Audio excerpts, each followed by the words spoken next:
How's it going, everybody? Chuck Dietz here. Now, I know I promised you guys that I would start like a new series, and I was going to do some recording. So, that's what I'm going to start right now.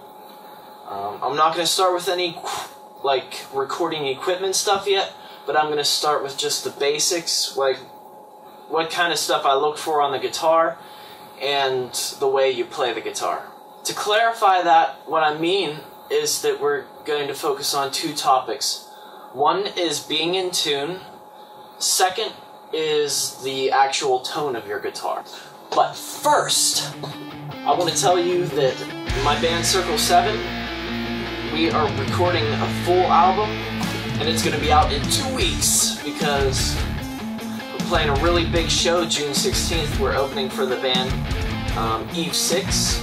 They're a really big band from the 90s, and it's going to be a really good time. Now, starting with being in tune, obviously you want to play in tune, because it would sound bad if you weren't in tune. But there's a couple different things about being in tune. Like, first you want to make sure your guitar is set up properly. You want it to be properly intonated, which for those of you that don't know what intonation is, intonation basically means that as you're going up the fretboard, that every note is in tune. It's not sharp and it's not flat. So if your guitar is not intonated, basically you'd be hitting E and going up, and as you would go up, the notes would either get too sharp or too flat, in which case you really can't tune the guitar at all for those notes. Or if you would tune it, then it would be flat or sharp down here. So I'm not going to get too into it, but basically I'm just saying you want to have your guitar properly intonated before you record. If you don't know how to do it, then you could just take it to your local guitar shop. They'll intonate it for $15, $30, however much they charge. Something that I've also learned from reading an article is that if you hit the strings too hard, your string actually goes sharp whenever you first hit it. For example, if I'm hitting a straight open power chord, this is what you want it to sound like.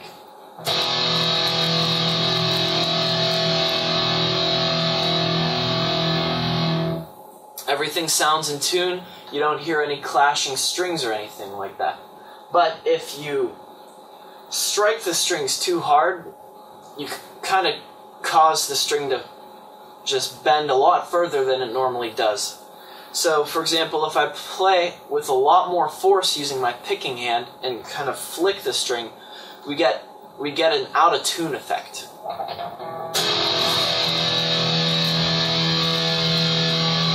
And we don't like that.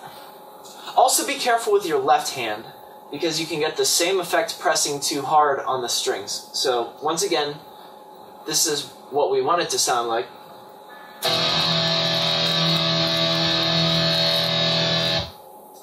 But if I'm really pressing those strings hard, like I'm really stressed, like I really gotta play this E chord, it's like... and everything's a little bit sharp and doesn't sound as good. So, keep your right hand under control and keep your left hand under control. Press lightly with your left hand, and with your right hand, you might go for speed more than strength. Like, you still want to dig in, especially during palm mutes and stuff. But whenever you're hitting open chords, you might try to hit the strings faster. That'll give you the force of a hard stroke, but it's not going to dig your strings too far out of tune. At least, that's my experience. So the second topic we're going to talk about is tone. Now, I've read a couple things about using different length cables, and that if you use a shorter cable, you get more treble. So that's kind of what I'm trying out. I'm just using a 3-foot cable.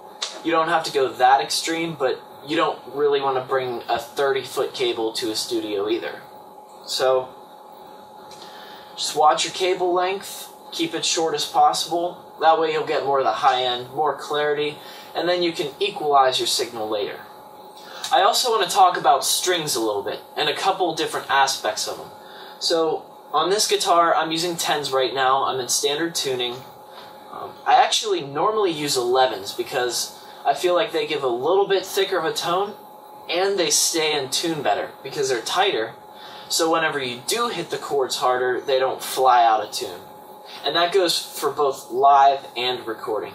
And also, I keep my strings at a little higher of an action. I don't have my strings so close to the fretboard that they're buzzing everywhere, but I try to get really clear notes. It's probably not as important whenever you're playing on distortion. But if you're on a clean channel,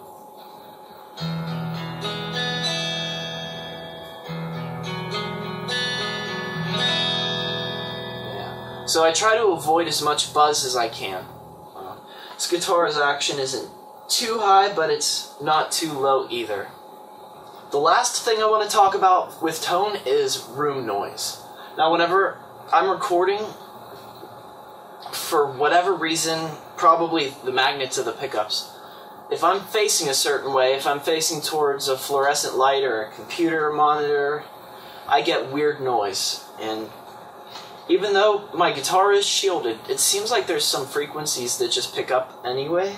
So I don't know what to do about that except face a certain direction. So I guess if you're in the studio, if you're just recording at home, or if you're wherever you're recording or playing out, you might want to take a listen to which areas of the room you get a lot of noise. So I have my distortion cranked up a ton right now just to demonstrate. So picking up a little bit of noise here. That's my leg. That doesn't count. But I go over here, I pick up a lot more buzz. So got a much cleaner signal this way. Gets dirtier around here. So I normally have luck in that direction. Not at the moment, but so if I was recording a track and trying to get it as clean as I could, probably face in this general direction towards my viewers. So that concludes this primer on recording. I just want to thank you for watching, and whatever you're thinking you'd like to learn or what you'd like to get my opinion on, go ahead, leave in the comment section. Let me know your thoughts, your comments, opinions, yays, nays, whatever. And I will try to come up with some more neat videos on what kind of things I do when I record songs. Additionally, I'll try to do more research if you have a question about a topic I'm not too familiar with, or if I find some other really good sources, I might just post a link of that on my website or in a private message. So, thanks a lot for tuning in, and I will see you next time.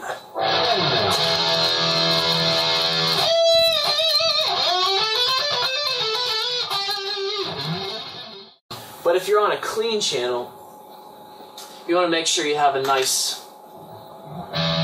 crap.